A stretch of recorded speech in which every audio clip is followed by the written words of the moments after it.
بسم اللہ الرحمن الرحیم۔ السلام علیکم۔ ویلکم ٹو ایمانت وائس۔ حضرت ادریس علیہ السلام کے زمانے میں انسان بہت بدکار ہو گئے تھے۔ فرشتوں نے بارگاہ الہی میں عرض کیا کہ مولا، انسان بہت بدکار ہے اور یہ خلافت کے لائق نہیں ہے۔ اگر ایسا ممکن نہیں ہے تو کم از کم خلیفہ یہ رہیں اور وزیر ہم، تاکہ ہم ان کے بگڑے کام سنبھال لیں۔ اللہ تعالیٰ کا ارشاد ہوا کہ ان کو غصہ اور شہود دیا گیا ہے جس سے وہ زیادہ گناہ کرتا ہے۔ اگر یہ چیزیں تم کو بھی ملیں تو تم بھی گناہ کرنے لگ جاؤ۔ فرشتے بولے کہ مولا کریم، ہم تو کبھی گناہ کے پاس بھی نہ جائیں، خواہ کتنا ہی غصہ اور شہود ہو۔ حکم ربی ہوا کہ اچھا، تم اپنی جماعت میں سے اعلیٰ درجے کے پرہیزگار فرشتہ ڈھونڈ لو، ان کو غصہ اور شہود دے دیتے ہیں، پھر امتحان ہو جائے گا۔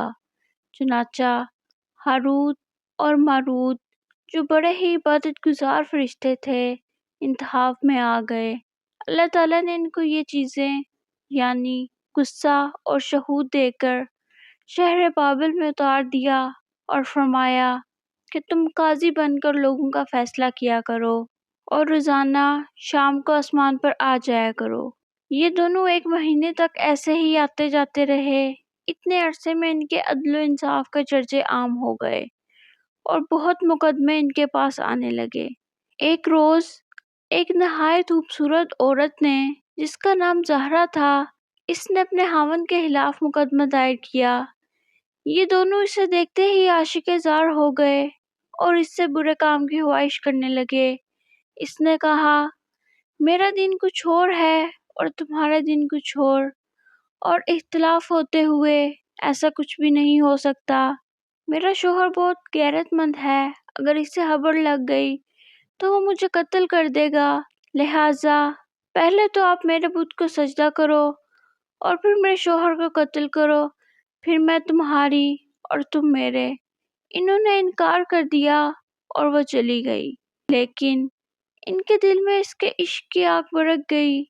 آخر اسے پیغام بھیجا کہ ہم تمہارے گھر آنا چاہتے ہیں۔ یہ دونوں اس کے گھر پہنچ گئے۔ اس نے اپنے آپ کو آراستہ کیا اور ان سے بولی کہ یا تو آپ لوگ مجھے اسم اعظم سکھا دیں، یا بت کو سجدہ کریں، یا شوہر کو قتل کریں، یا شراب پی لیں۔ انہوں نے سوچا کہ اسم اعظم اسرار الہی ہے، اس کو ظاہر کرنا بہت ظلم ہے، بت پرستی کرنا شرک ہے اور قتل حق العباد ہے، لاؤ شراب پی لیں۔ چنانچہ انہوں نے شراب پی لی۔ جب شراب پی کر مست ہو گئے تو زہرا نے ان سے بت کو سجدہ بھی کروا لیا، اپنے شوہر کو قتل بھی اور اسم اعظم بھی پوچھ لیا۔ زہرا تو اسم اعظم پڑھ کر صورت بدل کر آسمان پر پہنچ گئی۔ اللہ تعالیٰ نے اس کی روح کو زہرا ستارہ سے متصل کیا اور اس کی شکل زہرا ستارہ کی طرح ہو گئی۔ جب ان کا نشہ اترا تو یہ اسم اعظم بھول چکے تھے اور اپنے کیے پر بہت نادم و شرمندہ ہوئے۔ اللہ تعالیٰ نے فرشتوں سے فرمایا کہ انسان میری تجلی سے دور رہتا ہے۔ یہ دونوں شام کو بارگاہ الہی میں حاضر ہوتے تھے، پھر بھی شہود سے ملغوب ہو کر سب کچھ کر بیٹھے۔ اگر انسان سے گناہ سرزد ہو جائیں تو کیا تعجب ہے۔ تمام فرشتوں نے اپنی خطا کا اقرار کیا اور زمین والوں پر بجائے لعن طعن کرنے کے ان کے لیے دعائے مغفرت کرنے لگے۔ پھر یہ دونوں حضرت ادریس علیہ السلام کی بارگاہ میں حاضر ہوئے اور شفاعت کے لیے طالب ہوئے۔ آپ نے ان کے حق میں دعائے مغفرت کی۔ بہت روز کے بعد حکم الہی آیا کہ ان کو اختیار دیجیے کہ یا تو یہ دنیاوی عذاب قبول کر لیں یا آخرت کا۔ حضرت ادریس علیہ السلام نے انہیں حکم الہی پہنچایا۔